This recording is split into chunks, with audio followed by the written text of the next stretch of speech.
plaisir de vous retrouver sur ToutTV Africa dans cette nouvelle édition du Gettingo. Bienvenue à tous. Nous démarrons avec le Mali. Après la destruction de son drone près de la frontière algérienne, Bamako a officiellement saisi le Conseil de sécurité des Nations Unies. L'incident est survenu dans la nuit du 31 mars au 1er avril 2025 à Tenzawaten, dans la région de Kidal, non loin de l'Algérie. Dans une lettre adressée à l'Organisation des Nations Unies, ce 7 avril, le gouvernement malien qualifie cet acte d'agression délibérée de l'Algérie contre sa souveraineté. Il accuse Alger d'avoir abattu son drone et réclame que cette plainte soit inscrite comme document officiel du Conseil de sécurité. Parallèlement, le Mali a ouvert une enquête judiciaire sur cet incident, évoquant des soupçons de terrorisme et de complicité avec des groupes armés opérant dans le nord du pays. Rappelons qu'en réaction, les deux voisins ont décidé de fermer mutuellement leur espace aérien, aggravant davantage la crise diplomatique. L'Algérie reproche au Mali des incursions répétées dans son ciel, tandis que Bamako accuse Alger de soutenir des groupes armés dans la région de Kidal, des accusations fermement rejetées par Alger. Face à la montée des menaces sécuritaires dans la région, le Burkina Faso, le Mali et le Niger, réunis au sein de la Confédération des États du Sahel, AES, renforcent leur coopération militaire. Du 8 au 11 avril 2025, des experts militaires des trois pays se sont retrouvés à Ouagadougou pour poser les bases de la future force conjointe de l'Alliance des États du Sahel. Au cœur des discussions, l'évaluation des opérations militaires en cours, la coordination des stratégies sécuritaires et la mise en œuvre effective du pilier défense et sécurité de l'organisation. Une étape cruciale pour ces pays sahéliens qui entendent désormais assurer eux-mêmes leur sécurité après avoir rompu avec la CEDEAO et quitté le G5 Sahel. Cette dynamique de coopération militaire accrue intervient dans un contexte d'opérations intensifiées sur le terrain. Fin mars 2025, les forces conjointes de l'AES ont mené plusieurs actions d'envergure au nord du Mali, notamment à Didara et Ouracha, contre des groupes armés terroristes.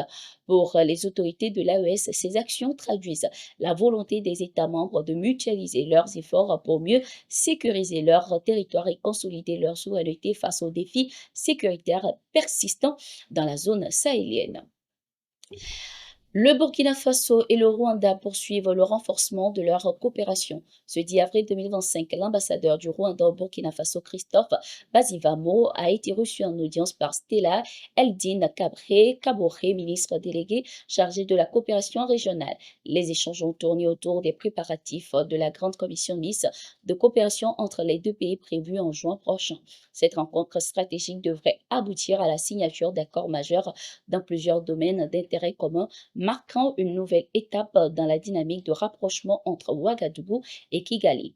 L'ambassadeur Bazivamo a également profité de cette rencontre pour inviter officiellement le gouvernement burkinabé à la 38e commémoration du génocide rwandais qui se tiendra le 12 avril 2025. Autre point clé abordé, la tenue prochaine au Rwanda d'une conférence internationale sur la sécurité en Afrique, un sujet hautement stratégique pour les deux États engagés dans la lutte contre le terrorisme et les menaces sécuritaires régionales. Cette rencontre illustre la volonté des deux pays de bâtir un partenariat solide et multisectoriel fondé sur la coopération, la mémoire et la sécurité partagée.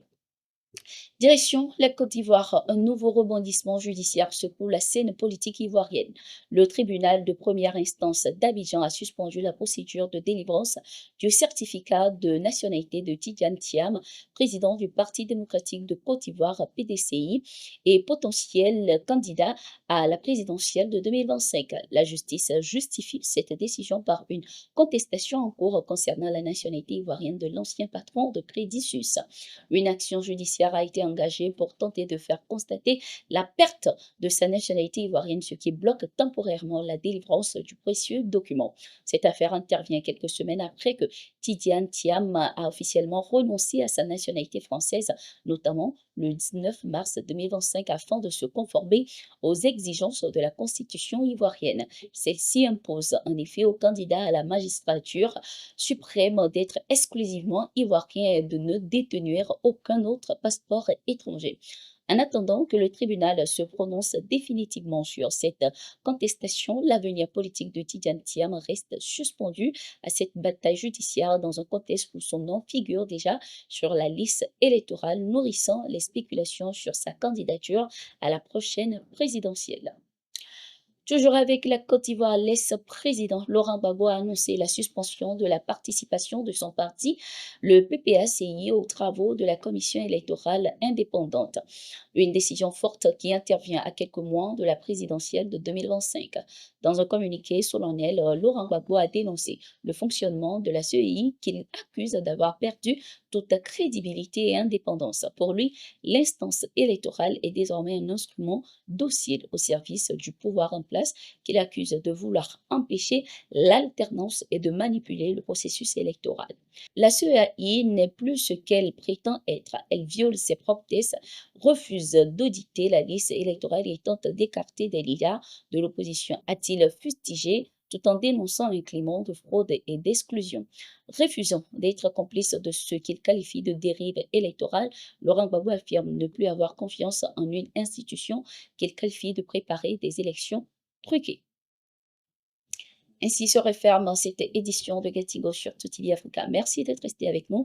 Et puis, on se donne rendez-vous tout de suite à partir de 21h GMT pour l'émission Le Continent. À tout à l'heure.